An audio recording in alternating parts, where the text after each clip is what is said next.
การตอนทำอิฐเป็นการเกี่ยมเหยื่อเอาได้ปลามาจังสิเนาะบ่ต้องเสียขี้แห้งดีเนาะให้มันเหม็นๆแล้วก็เอามาฝักบ่ต้องฝักละเอียดหลายเนาะซ้ำนี้มักไว้อย่างน้อย2 ชั่วโมง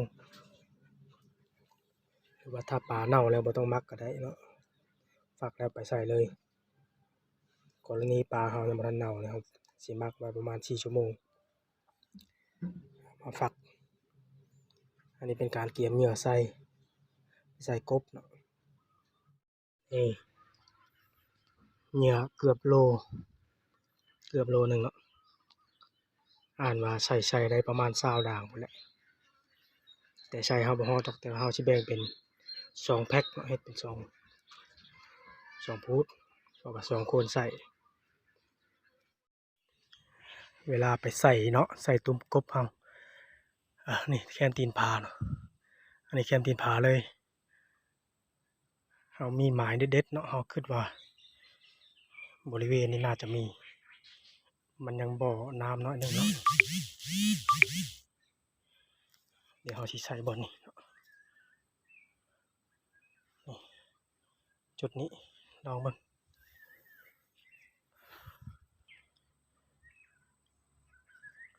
จุดนี้เนาะใส่ไปแล้วเดี๋ยวเราจะหาฟดไม้อย่างปกไว้น้อยหนึ่งเนาะมาไปเบิ่งไม้ที่เฮาว่าเด็ดเนาะเมื่อวานนี้ที่เฮาถ่ายคลิปไปตอนใช้มื้อนี้เฮาสิมาเบิ่งตอนยามว่าเป็นจังได๋โอ้น้ำแห้ง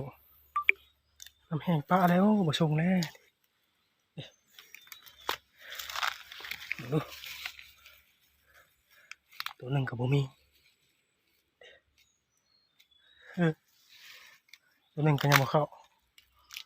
นี่หยังออกปลาตัวเสียดายนี่มันออกนี่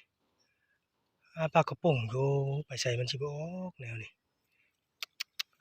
โอ้ตายแล้วใส่